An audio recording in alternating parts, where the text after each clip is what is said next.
მოგესალმებით, მედია კავშირი ობიექტივი კლუბ-პირდაპირ ეთერშია. დღეს სტუდიიდან ვიმუშავებთ ტრადიციის სამეფო პატრიოტ ალიანსის თავმჯდომარე ბატონი დავით არხანმოურავი და მე ირმა ცხორაკაული. მოგესალმებით ბატონო. გამარჯობათ. ბატონ დავით, წინა საარჩევნო პერიოდია და რა თქმა უნდა ვისაუბროთ არჩევნებზე, უნდა ვისაუბროთ არჩევნების გარშემო არსებულ პრობლემებზე და რა თქმა უნდა იმ პროგრამაზე თუ რას ვთავაზობთ ჩვენს ამომრჩევლებს. პირველ რიგში მინდა დავიწყო იმით, რომ მთავრობამ თქვენი საუბრის შემდეგ, როდესაც ჩვენ ეტაპობრივად ვაცნობდით მოსახლეობას იმ პრობლემებს, რომლებზედაც ჩვენ მუშაობას ვაპირებთ, თუკი საკრებულოებში ვიქნებით წარმოდგენილი, თქვენ საუბრობდით თბილისის იერსახეზე. საკმარისი აღმოჩნდა ეს ქართული ოცნებისთვის, რომ ხელისუფლება მაშინვე მიიღო დადგენილება, სულ ახალი ამბავია ეს, დადგენილება ერთიანი სტანდარტების შესახებ, რომლის მიხედვითაც სხვადასხვა მუნიციპალიტეტებში არსებული შენობების ფასადი და იერსახე დარეგულირდება. ახლები კი უნდა დააკმაყოფილებდნენ არსებულ თანამედროვე კონცეფციებს. ბატონ დავით, რას გულისხმობთ თქვენ ამ იერსახეში? ჩემი აზრით ძალიან სასიამოვნოა. გავიგეთ, რომ ობიექტივს მუდმივად უყურებს ხელისუფლება. პირველი გავიგეთ, რომ ხელისუფლება მუდმივად უყურებს ობიექტივს. მეორე გავიგეთ, რომ ხელისუფლება აკვირდება რას ვამბობთ ჩვენ და ყველა კარგ იდეას იმავწამს ღებულობს და ხორცს ასხავს. ჩვენ ეს ვიხარია. მესამე ჩვენ ვთქვით, რომ თბილისის იერსახე არა მარტო თბილისს, ეს ეხება თბილისს, ქუთაისს, ბათუმს, ყველა ქალაქს იერსახე იკარგება. ყველა დიდ ქალაქში არის ძველი ქალაქი, ნაწილი და არის ახალი, რომელსაც ახლა მსოფლიოში ხან გლობალურ ქალაქს უწოდებენ, ხან მეგაპოლისს უწოდებენ, სხვა ტერმინებს იყენებენ. იერსახე დაკარგულია. ქართული არქიტექტურა არსებობს. არსებობს ქართული კარფანჯარა, არსებობს ქართული კარი, არსებობს ქართული სადარბაზო, სახლის კუთხე, სახურავი, ეს ყველაფერი სტანდარტის სახით უნდა დადგინდეს, უნდა იყოს ბევრი ვარიანტები და კაცმა შეიძლება შეარჩიოს იქ მეხუთე ტიპის კარფანჯარა, მესამე ტიპის სადარბაზო, მეორე ტიპის სახურავი, კომბინაცია უნდა იყოს, რომ ქალაქს კონდეს ძველი იერსახე. ეს ეხება თბილისს, ბათუმს, ზუგდიდს, ყველა ქართულ ქალაქს. კარგია, რომ ქართულმა ოცნებამ ეს ისმინა ჩვენი ეს იდეები და უმალ მიიღო დადგენილება, რომ უნდა შემუშავდეს ეს სტანდარტები. რამდენად ხორცი შეესხმება ამას არ ვიცი, მაგრამ უკვე კაია, რომ ეს ნაბიჯი გადაიდგა.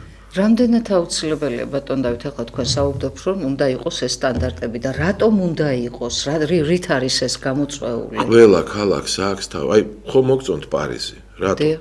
პარიზის ცენტრში არც ერთი უბრალო შენობა არ არის. ყველა შენობას აქვს ძველი იერსახე შენარჩუნებული. რატო? იმიტომ რომ იქ ვერ ააშენებ შენობას, თუ ზუსტად იგივე ჩუქურთმა არა მსგავსი რაც გარშემო თუ სტილი არ არის დაცული, ვერ ააშენებთ ვენაში შენობას. თბილისს თავისი იერსახე აქვს, რომელიც გაქრა გაჩნდა რკინა ბეტონის გაუგებარი შუშის რაღაცა, ნაგებობა საერთოდ არ ჯდება ისტორიულ იერსახეში. შუშის შენობები ესპანეთში შენდება, მაგრამ ისევ იმ ძველ სტილში შენდება, ის სტილი კი არ იკარგება, იქ ნაზავია იმ ძველი სტილის და აქ საერთოდ იერსახე არ არის. გარდა ამისა, ბატონ დავით, ახლა თქვენ ახსენეთ ეს ახალი შენობები ძალიან ქაოტურად არის აშენებული, სხვა შორის ახლა ჩვენ კი თბილისზე ვისაუბრებთ, მაგრამ დღეს შემთხვევით ამომივარდა სამი ექსპერტის საუბარი, სხვადასხვა მიმართულებების ექსპერტების საუბარი, უშუალოდ ბათუმზე საუბრობდნენ, თუ რა გაუსაძლის პირობებშია იქ უკვე მაცხოვრებლები, ტურისტული ქალაქი გასართობ ცენტრად იქცაო და ეს ქაოსურად აშენებული შენობები. იგივე ხდება თბილისშიც, ეს ქაოტურად, ეს არაფრის გათვალისწინებით, რომ შენდება ეს შენობები, რა პრობლემებს ვაწყდებით უკვე შემდგომ? აი რა არის გამოსასწორებელი? მე რა აშენდა, დაუშვათ ის იერსახეც გამოსწორდა. ეს საკმარი იქნება იმისათვის, რომ მხოლოდ იერსახე უნდა გამოსწორდეს? არა, ყველა ქალაქი პირველ რიგში ახლა ჩვენ უნდა ვისაუბროთ იმ პრობლემებზე, რაც ჩვენთან არის. თბილისშიც, ქუთაისშიც, ბათუმშიც, ზუგდიდშიც, არ ვიცი, თელავშიც, ყველგან არის პრობლემა. პირველი, ქუჩები არის ძალიან ვიწრო, მოძრაობა არის ძალიან დიდი, საცობებია, არანაირი რეალური ქმედითი ნაბიჯები ამ პრობლემის განსაჭრელად არ ითქმება. პირველი სტანდარტი არ არის ქუჩის სიგანეზე. მე უკვე ვთქვი თქვენს ერთ-ერთ გადაცემაში. დღეს 21 საუკუნეში 1.5 მილიონიან ქალაქში თუ ქუჩა 25 მეტრზე მისი სიგანე ნაკლებია, ის ყოველთვის სამმხრივია. არ შეიძლება ოხრივი იყოს, ეს ერთი თემა. ეს იწვევს საცობებს დიახ. მეტიც თუ ქუჩის სიგანე სადღაც 8-9 მეტრია, რაც თბილისში ხდება, იქ საერთოდ ფეხით სავალი ქუჩაა. ეს ერთი თემა. არ შეიძლება ვიწრო ქუჩებზე მრავალსართულიანი სახლების აშენება. ასეთ ქუჩებზე შენდება 21 საუკუნეში მხოლოდ 3 და 4 სართულიანი მაქსიმუმ შენობები. ეს ყველაფერი თბილისშიც უნდა დაინერგოს. რატომ არ შეიძლება მაღალსართულიანი შენობების აშენება, ბატონ დავით? რა შეუძლებს ეს ხელს? როდესაც ქუჩა არის ძალიან ვიწრო დიახ. და ზედ შენდება მაღალსართულიანი შენობები, იქ პრობლემები იწყება დაწყებული მანქანების პარკირებისგან მოძრაობა, დამთავრებული უბრალო მარტივი საკითხებით, კანალიზაცია ვერ უძლებს, წყალმომარაგება ვერ უძლებს, ელექტროსადენები ვერ უძლებს.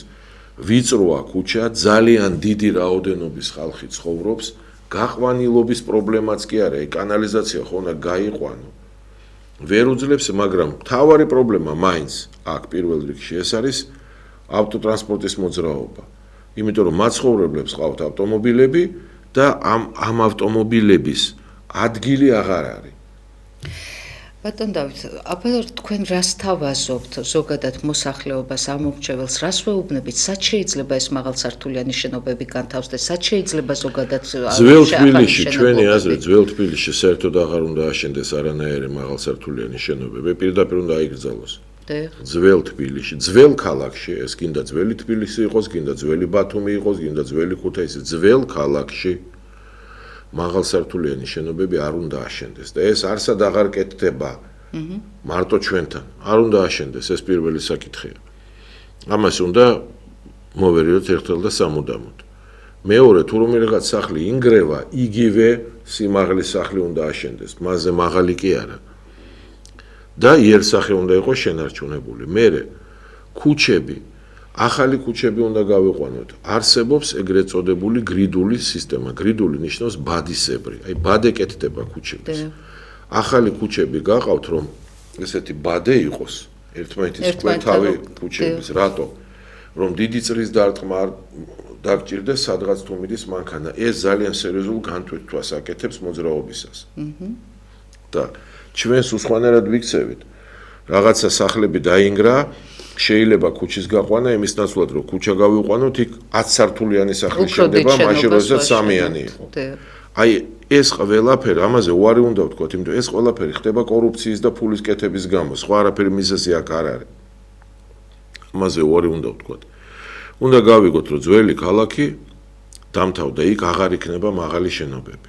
უნდა გავიგოთ, რომ უნდა შევიმუშაოთ ერთი 30 წლიანი გეგმა, რომ აი ამ ბადისებრ სისტემაზე გადავიდეთ და სადაც საჭიროა ახალი ქუჩები გავჭრათ. მეორე, უნდა დავიწყოთ ახალი ქალაქის შენებლობა. უამრავი საშუალებები აგერ რუსთავისკენ არის უზარმაზარი ტერიტორია და იქ შეიძლება ახალი თბილისი გაკეთდეს.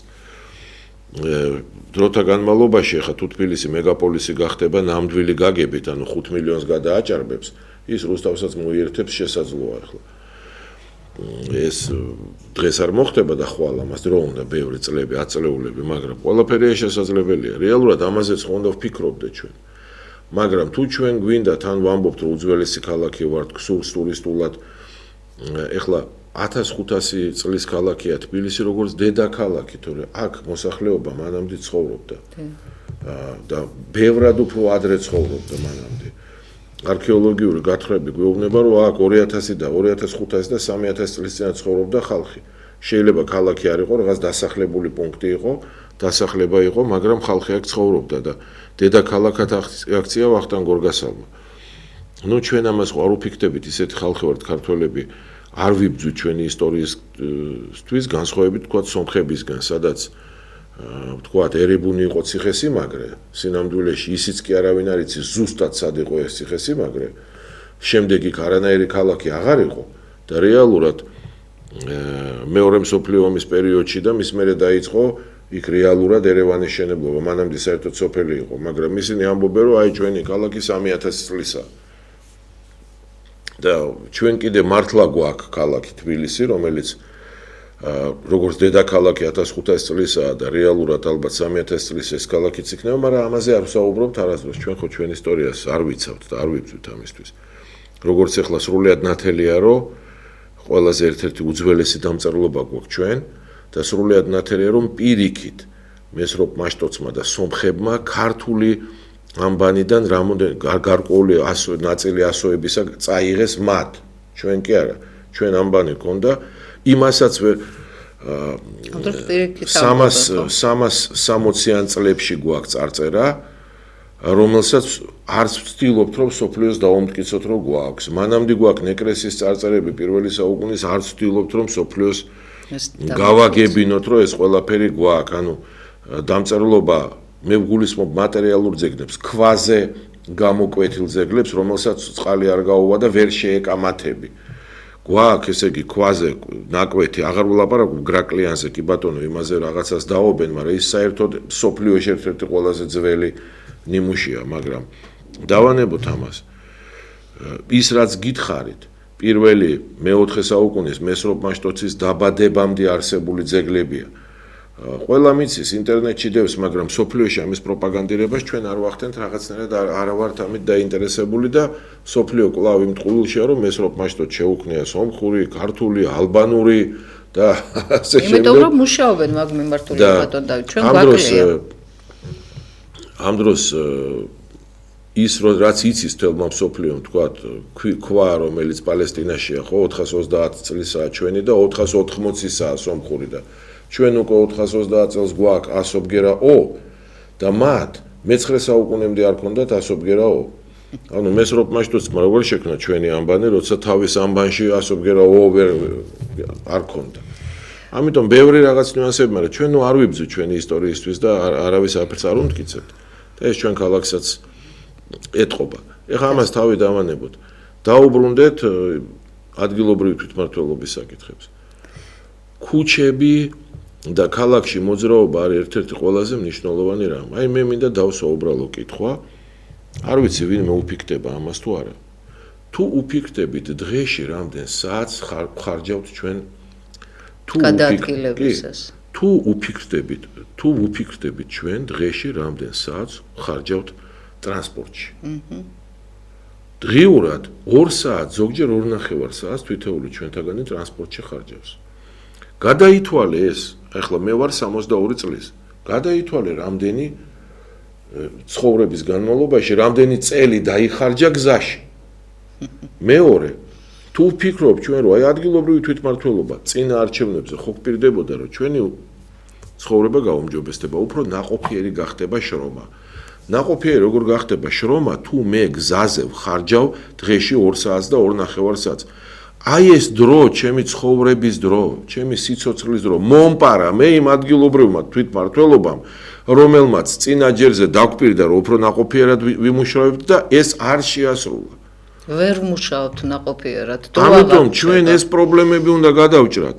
გზა ერთ-ერთი ყველაზე სერიოზული პრობლემაა და დაპირებები კი არა, მოწოდებები ქართული ოცნებისგან, რომ პრობლემა შეუქმნი იმათ, ვინც მანქანით მოძრაობთ, ავტობუსით მოძრაობთ, უბრალოდ სასაცილოა, იმიტომ რომ ვიღაცას უნდა ფეხით სიარული და ღმერთმა დალოცოს, ვიღაცას ავტობუსით, ვიღაცას ავტომობილი და არავის არა აქვს უფლება ვინმეს რაიმე აუგრძალოს.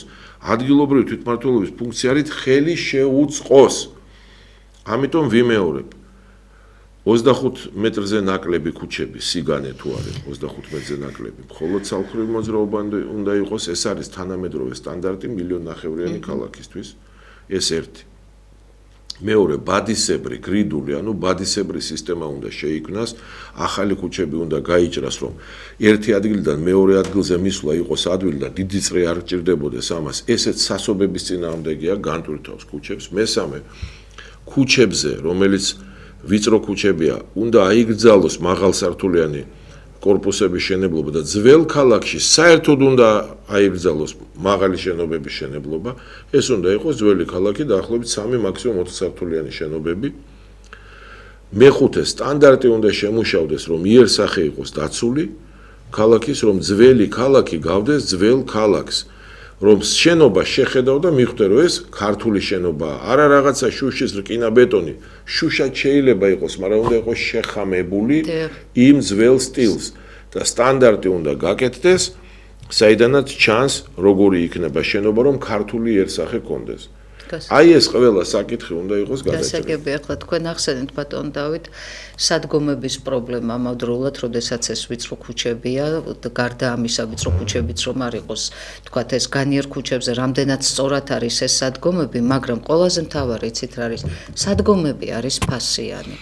ყველა სადგომი თითქმის არის ფასიანი. იქ სადაც სადგომი ფასიანი არ არის, ძალიან ხშირ შემთხვევაში უკვე აჯარიმებენ და ეუბნებიან, რომ აქ თქვენ არ უნდა გაგეჩერებინათ. ანუ ვალდებულები ვართ მოვძებნოთ ფასიანი სადგომი და რომელიც ისედაც მრავლად არ არის ქალაქში და გავაჩეროთ. და ხშირ შემთხვევაში მძღოლები ჯარიმდებიან არა იმის გამო, რომ არასწორად გააჩერეს მანქანა, იმის გამო, რომ უბრალოდ იმ სადგომის თანხა არ გადაიხადეს. აი, ამაზე რას გვეტყვით, რამდენად სწორად არის ეს დარეგულირებული? პარკირება ეს არის ნათელი, კორუფციის ნათელი მაგალითი.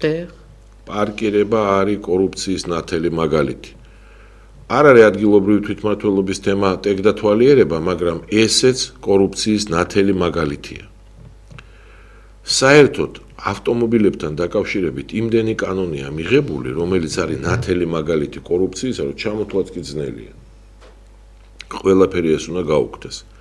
პარკირება აბსოლუტურად ყველგან, გარდა რამოდენიმე 2, 3, 4 მაქსიმუმ ცენტრალური გამზირისა. პარკირება ყველგან უნდა იყოს უფასო. შეიძლება იყოს ქუჩა, სადაც რაიმე სახელმწიფო დაწესებულება ან სამედიცინო დაწესებულება, მოკლედ სახელმწიფო მნიშვნელობის, საზოგადოებრივი მნიშვნელობის დაწესებულება, იქ შეიძლება იყოს პარკირება უფასო, ფასიანი, დანარჩენი ყველგან პარკირება უნდა იყოს უფასო. ესე იგი, ვიმეორებ, პარკირება ყველგან უნდა იყოს უფასო. გარდა 3-4 ცენტრალური გამზირისა, სადაც შეიძლება იყოს ფასიანი, გარდა რამოდენიმე ქუჩისა, სადაც ან სახელმწიფო დაწესებულებაა, ან სამედიცინო დაწესებულებაა, მოკლედ დაწესებულებაა, რომელსაც სახელმწიფო და საზოგადოებრივი მნიშვნელობა აქვს, დანარჩენი ყველგან პარკირება უნდა იყოს უფასო. პარკირების ნიშნულები უნდა იყოს, ეს წესი უნდა იყოს დაცული, მაგრამ თავად პარკირება უნდა იყოს უფასო. პარკირება დღეს ქალაქ თბილისში და არა მარტო თბილისში, კიდაც ბათუმში, კიდაც ქუთაისში, ეს არის კორუფციის ნათელი მაგალითი, აი ნათელი. ისეთივე ნათელი მაგალითი, როგორც არის ტექნომსახურება. ტექნომსახურება საერთოდ უნდა გაუქმდეს. უბრალოდ უნდა სააკაშვილმაც კი გააუქმა ტექნომსახურება. ტექნომსახურება ამათ შემოიტანეს და ეს არის კორუფციის წყარო. 7 წლის წინ. კი. გაუქმდეს ტექნომსახურება, გაუქმდეს ფასიანი პარკირება. ბატონ დავით, კი რა თქმა უნდა, ახლა ჩვენ ტექდათვალიერებაზე ვსაუბრობთ, არ არის ეს, თქვათ, მუნიციპალური არჩევნებისთვის, მაგრამ ძალიან პრობლემატური საკითხია ჩვენი ამორჩევლისთვის და ჩვენი ხალხისთვის და ვფიქრობ, მნიშვნელოვანია მათ ეს ინფორმაცია უნდა მივაწოდოთ აუცილებლად, რომ სწორედაც აი ამ საჯარიმოზე გადაყავთ ეს მანქანები, შემდეგ უკვე, მაგრამ აი ტექდათვალიერებასთან დაკავშირებით, სულ გუშინ წინ ტექდათვალიერების ცენტრების კავშირის აღმასრულებელმა დირექტორმა ბატონმა გიორგი შიოლაშვილმა ისაუბრა იმის შესახებ, რომ სწორედაც ტექდათვალიერებას უფრო მეტმა და მეტმა ადამიანმა მიმართა, რატომ? იმიტომ რომ ქალაქში ამუშავდა ეგრეთ წოდებული ჭკვიანი კამერები, ბევრ ადგილას იყო დამონტაჟებული, მაგრამ ჯერ არ იყო შესული წარმოებაში, ძალიან ბევრი ამუშავდა, ანუ ის მანქანები, რომლებსაც აი რასაც თქვენ ბრძანებთ, იძულებით ის ტექდათვალიერება არ აქვს გავლილი, აჯარიმებენ და დღეში რამდენჯერაც მოხდება ის ტექდათვალიერება გაუტარებელი მანქანა იმ ჭკვიანი კამერის ქვეშ, იმდენი ჯერ ჯარიმა მისდის ყოველდღიურად მძღოლს. კი ბატონო, და გარდა ამისა ბატონი შიოლაშვილი კიდევ საუბრობს იმის შესახებ, რომ ჩვენო შევხვდითო ხელისუფლებასო და ვისაუბრეთო იმ სტანდარტებზე, რომელიც ახლა უნდა იქნა შემუშავებული, გადასახადთან დაკავშირებით, იმიტომ რომ 7 წლის წინო ჩვენო რაც დავაკისრეთო ამ ტექდათვალიერებაზე, ის 60 თუ 70 ლარი იყო. ეხლაო ესო დღევანდელს აღარ შეესაბამება, იმიტომ რომ უბრალოდ თანამშრომლებს, კვალიფიციურ თანამშრომლებს კარგათო. ანუ არამც თუ აუქმებს ხელისუფლება ტექდათვალიერებას, უფრო და უფრო აძვირებს და უფრო ჯიბეზე უნდა დაგვაქვს. ეს არის ჩვეულებრივი კორუფციის წყარო. ბატონ შიოლაშვილს საერთოდ არ ესმის, რომ კორუფციული სქემის მონაწილეა. მას არ ესმის, რომ ადამიანებს უბრალოდ ზალავენ ფულს არაფერში. მას გონია, რომ ეს არ არის კარგი საქმე. საერთოდ არ უნდა არსებობდეს ეს. საერთოდ არ უნდა არსებობდეს ეს, საერთოდ. და ეს არ ესმის ბატონ შიულაშვილს, მას გონია რომ რაღაც სიკეთეში მონაწილეობს. არაფერი სიკეთეში არ მონაწილეობს. არ უნდა არსებობდეს ეს. ვინ არის ბატონი შიულაშვილი ან რომელიმე მის სამსახური რომ ეხა ჩემი მანქანის ტექდათვალიერებას რატო თვლის ის რომ მე ვალი მაქვს რაიმე რომ მასთან მივიდე და ტექდათვალიერება გავიარო. მე თვითონ მოვული ჩემ მანქანას. ვინ არის ის რა ჩემზე კვალიფიცირებული შემოწმებელია თუ რაშია საქმე? მას არ ესმის რომ რაღაც ისეთ საქმესაა ჩაჭიდებული რომელიც საერთოდ საჭირო არ არის. და ვიმეორებ სააკაშვილის რეჟიმიც კი მიხვდა ამას და იმან გააუქმა ეს. ეს არის ჩვეულებრივი კორუფციის წყარო. 7 წლის წინ შემოიღო ქართულმა ოცნებამ კლავდა თავიდან დაიწყეს ეს მართლა ეხლა გასაგებია ის იბზვის თავის საქმე ჩვენ კადრებს კარგავ და საერთოდ არ არის საჭირო. არც ეს კადრები და არც ეს საქმე არ არის საჭირო. რა უნდა იქნას შემუშავებული ბატონო დავით? ტექდათვალიერება არასოდეს და ვერასოდეს ვერ უზრუნველყოფს ვერანაირ აი საქმე რა შევყურეთ, გავიარე დღეს ტექდათვალიერება და მივიღე ერთწლიანი, ესე ვთქვათ, მანდატი. დიახ. და 3 დღეში რაღაცა გამეფუჭდა და აღარ ვასწორებ. რა მომცა იმ ტექდათვალიერებამ? თუ ლაპარაკია იმაზე, რომ მანქანამ გაფუჭებული მანქანა შეიძლება ავარიაში მოყვეს, აგერ მოგიყვანეთ მაგალითი, გავიარე ტექდათვალიერება, 3 დღეში რაღაცა ორმოში ჩავარტყე ან სადღაც რაღაცა მანქანა გაფუჭდა და აღარ ამყავს, აღარც ესე ვთქვათ, შემოწმებელი და არავინ და დავდივარ ამ მანქანით და მაინც შეიძლება რაღაცა ავტოავარია, ავტოსაგზაო შემთხვევაში აღმოჩნდა ამის გამო. ეს ტექდათვალიერება არაფრის გარანტია არ არის, ეს არის ჩვეულებრივი სიცრუე და ტყუილი. მეორე ყველა მიცის რომ ამ ტექდათვალიერებისთვის დადიან, ქირაობენ რაღაც ნაწილებს, ქირით იღებენ, აყენებენ ამ ნაწილებს, მერე გადიან ტექდათვალიერებას, მერე უკან აბარებენ, ეს ხო ყველაფერი დიდი სიცრუეა. საბურავებსაც კი ბატონო დავით ეს არის ყველაფერი დიდი სიცრუეა, კაცო.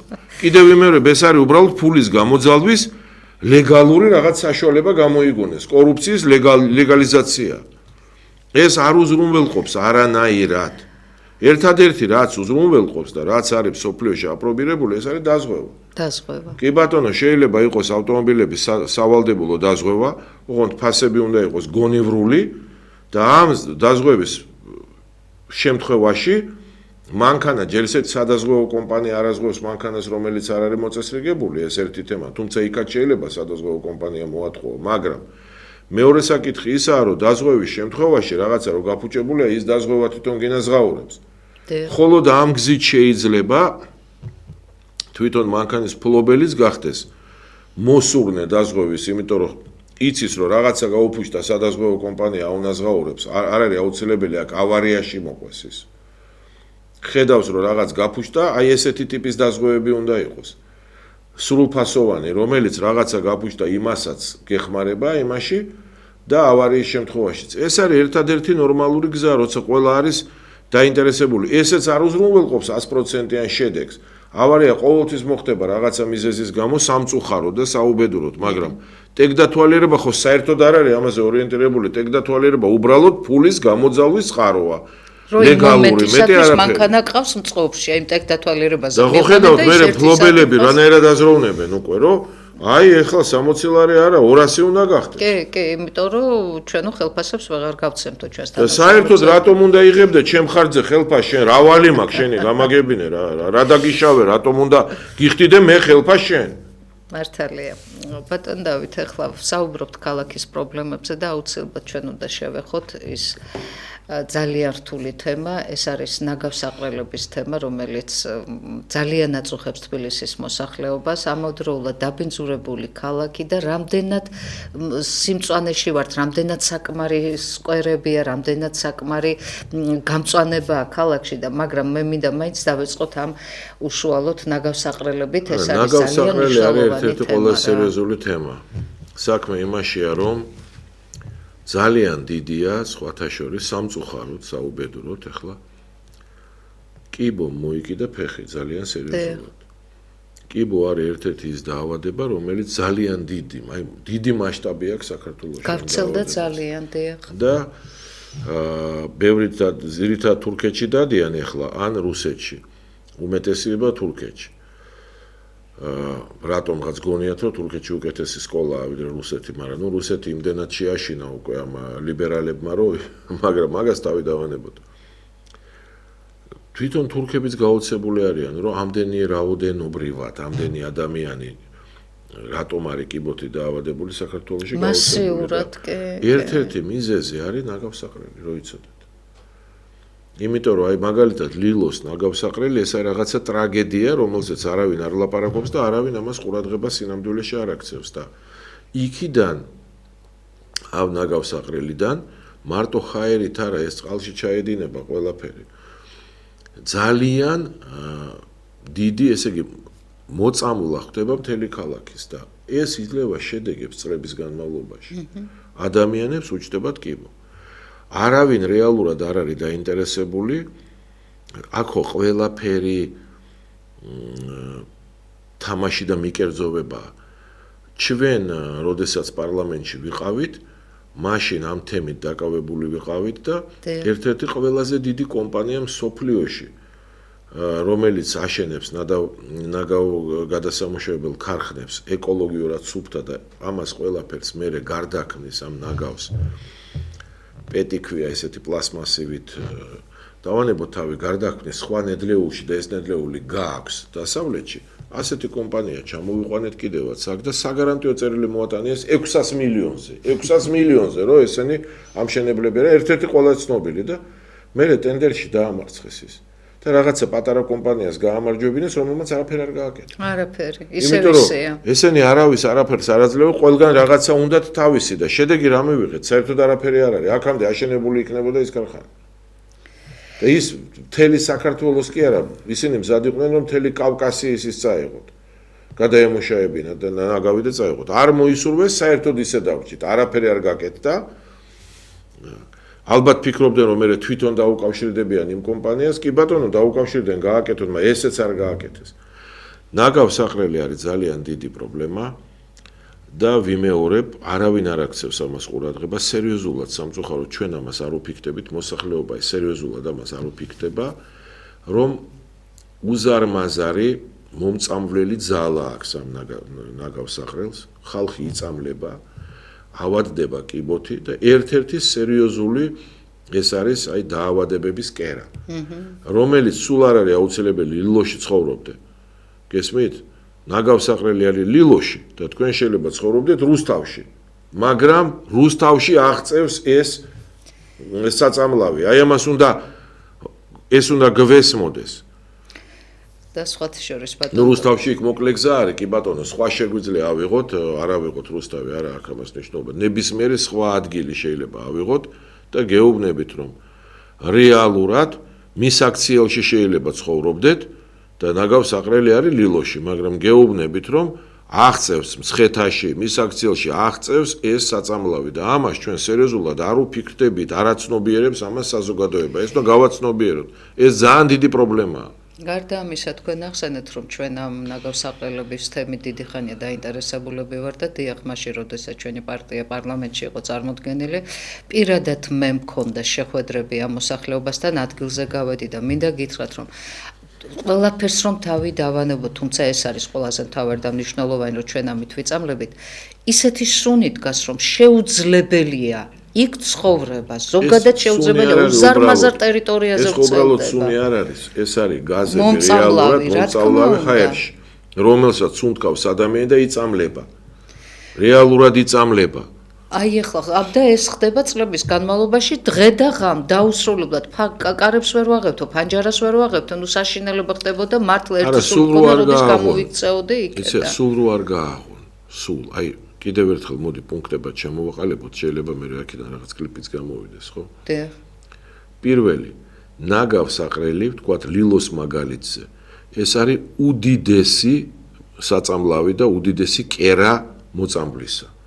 ხაერი რომელიც სუნი ეს არ არის უბრალოდ სუნი ეს არის გაზები რომელიც არის ხაერში რომელსაც ადამიანები სუნთქავენ და იწამლებიან. მეორე იქიდან წყალში გაედინება საწამლავი წყალში და ლილოს ნაგავსაყრელი ჩვენ ამას ვერ ვაცნობიერებთ წამლავს ადამიანს ცხეთაშიც კი მანძილი ხო დიდია მაგრამ ცხეთაშიც კი მე რა რო სუნი ცხეთაში არ არის უნდა გვესმოდეს რომ ეს ნაგავსაყრელი არა მარტო თბილისის თელ შემოგარენს წამლავს მე არ ვიცი მისი მასშტაბი რაოდენ დიდია, არ გამიკვირდება რომ მის აქციელში და კასპშიც კი ჩადიოდეს. ძალიან დიდი არის ამის ძალა მოწამვლის და ამიტომ საქართველოში რაოდენობა ადამიანების კიბოთი დაავადებულების კატასტროფულად გაიზარდა. საქართველოში პროცენტული მაჩვენებლით ბევრად უფრო დიდია კიბოთ დაავადებულების ოდენობა ვიდრე მაგალითად 80 მილიონიან თურქეთში და ვიდრე 155 მილიონიან რუსეთში და ეს ერთ-ერთი მიზეზი სწორედ ეს ნაგავსაყრელებია.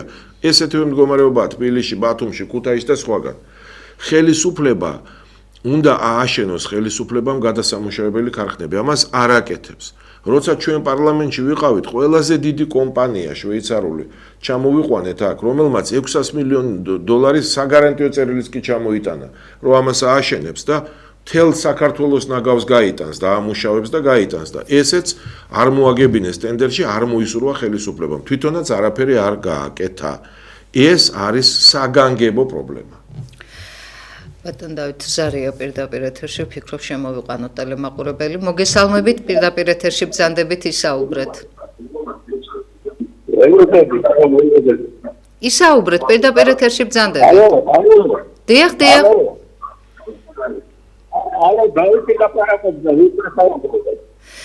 ისაუბრეთ, ბატონო, ტელევიზორს დაუწიეთ.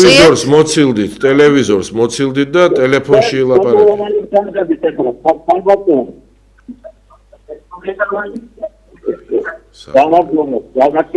მოგესალმებით.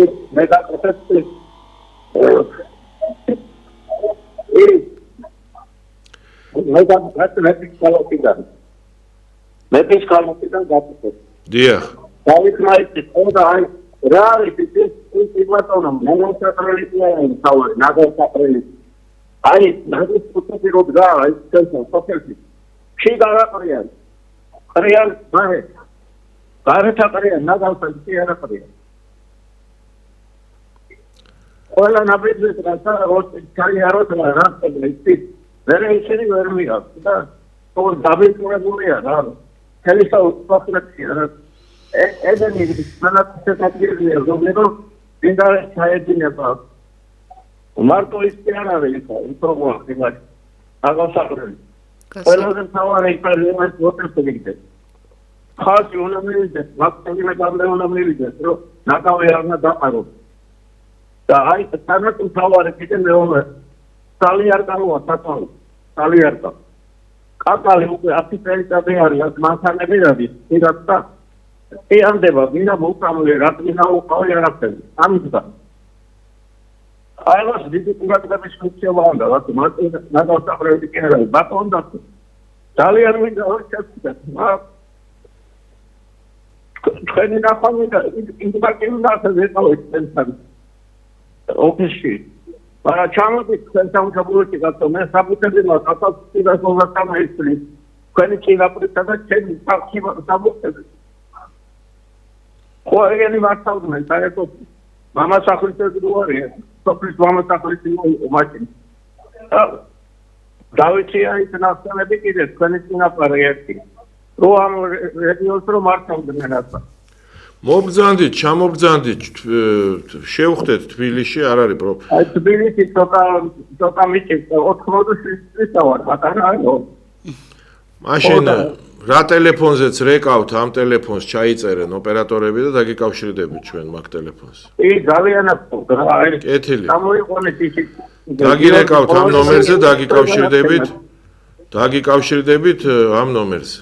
ძალიან, იმიტომ რომ სფეროიდებს ჩვენ მოიგებდით. თქვენი აი ის რო შეიქმნა თავიდან მე თქვენი თავი ვარ. მაგრამ თქვენ ვერ მოდიხართ თქვენ სამშობლოში. თქვენ სამშობლოში ხალხთან შეხვედრა უნდა ხალხთან.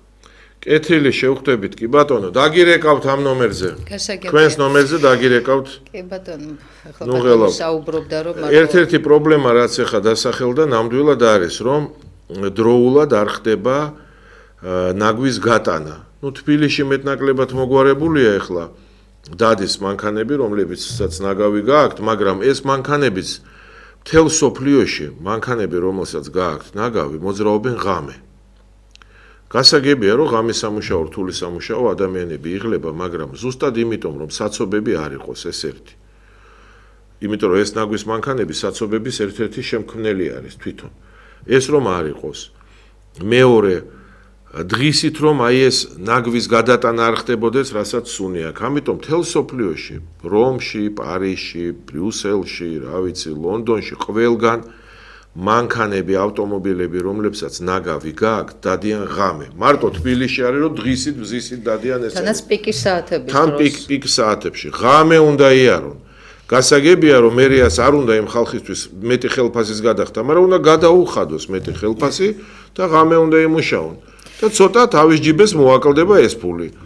ეს ერთი. მეორე ახლა თბილისში კი მეტნაკლებად მოგვარებულია, მაგრამ აგერ მეფის ქალაქია, მეფე ქალაქი არის კასპში, სადაც არ არის მოგვარებული. ესე იგი მთელ საქართველოში ადგილობრივი თვითმმართველობის დონეზე აი ეს ნაგვის გატანა, დროულად გატანა უნდა დარეგულირდეს.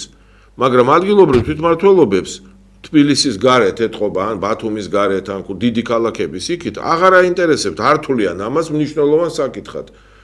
და ურჩევნიათ რომ ის ბიუჯეტის ფული რაც აქვთ, თავის საკუთარ თავს მოახმარონ ვიდრე ამას და უნდა მოახმარონ სწორედ რომ ნაგვის გატანას.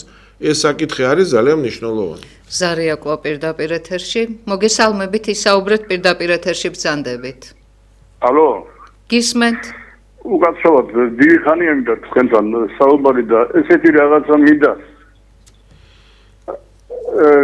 ბიზინა იონიშვილი შეიძლება გამხდარიყო.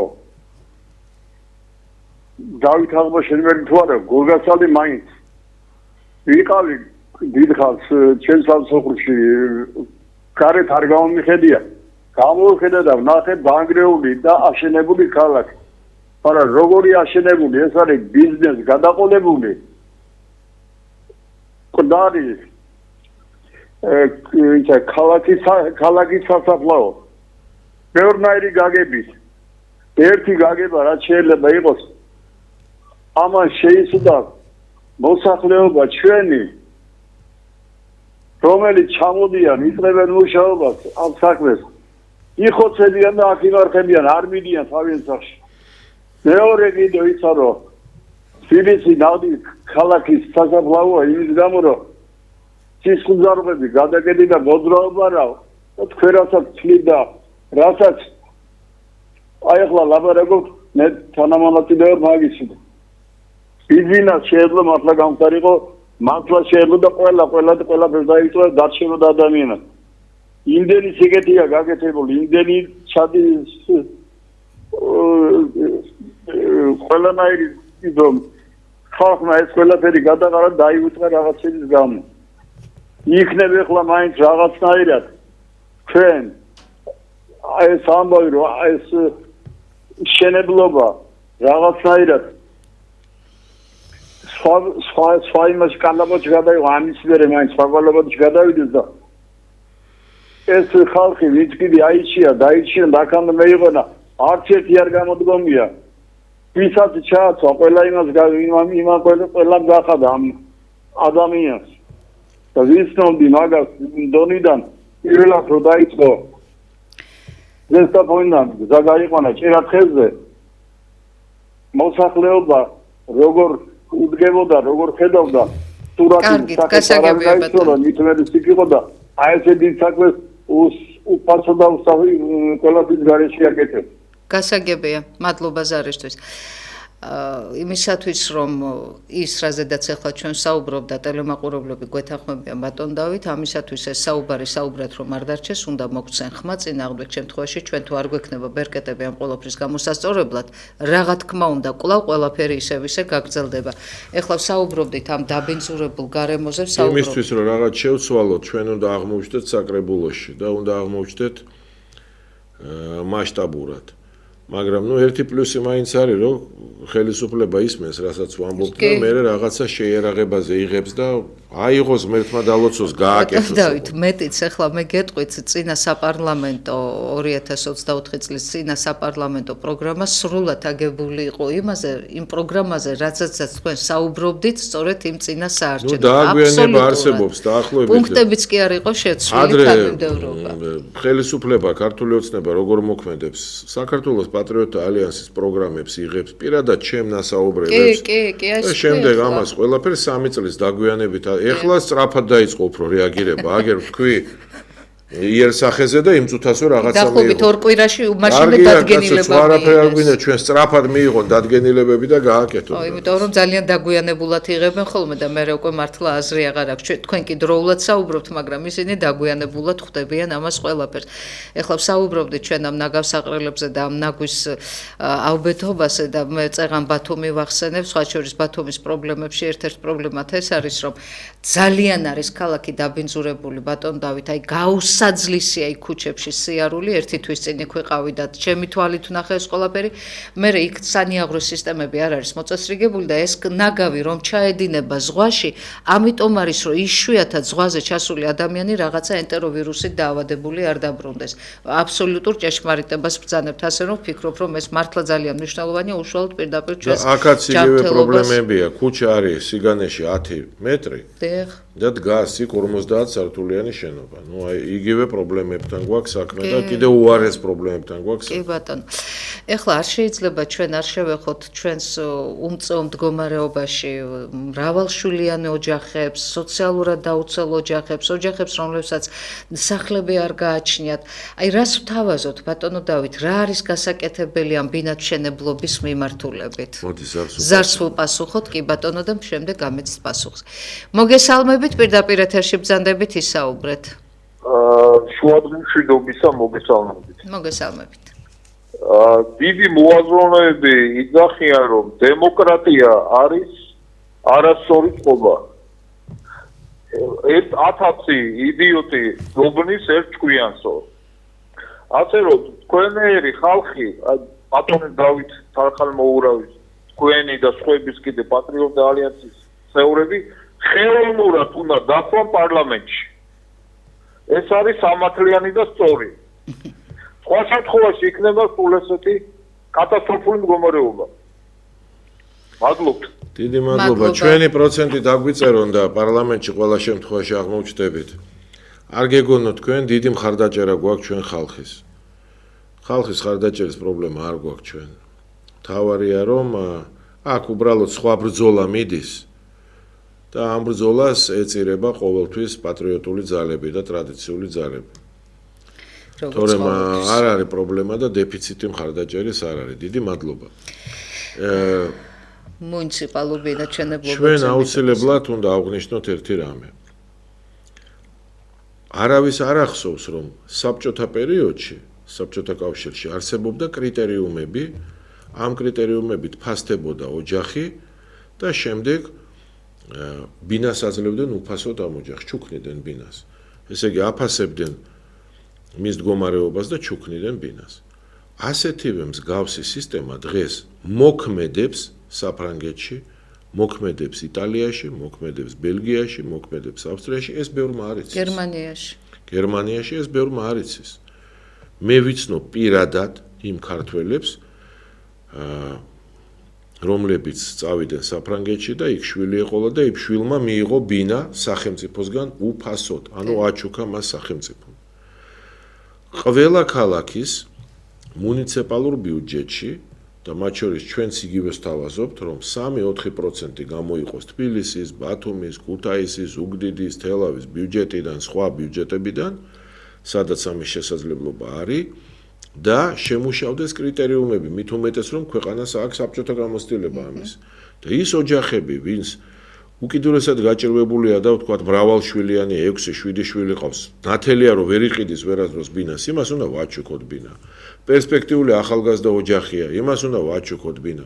ანუ უნდა არსებობდეს ვეტერანებს ბატონო. ვეტერანებს აუცილებლად, ანუ კრიტერიუმები უნდა შემუშავდეს და ეს ჩუქება ბინების უნდა იყოს და ამაზე უნდა იყოს 3-4% გამოყოფილი. ამას ქვია მუნიციპალური ბინადმშენებლობა, რასაც ჩვენ თავაზობთ საზოგადოებას უკვე 15 წელიწადია.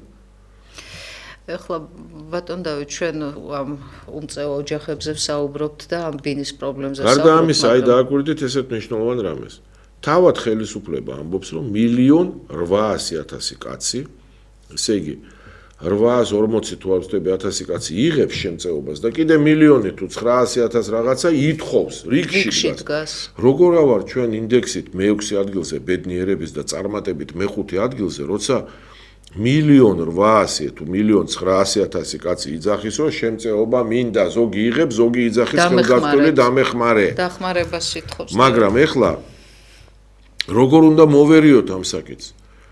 პირველი უფასო სასადილოებით, არა 44 უფასო სასადილო უნდა იყოს ქვეყანაში, არამედ 44,000 უფასო სასადილო უნდა იყოს ქვეყანაში, რომ ადამიანი დილიდან არ ფიქრობდეს შვილს რა აჭამოს.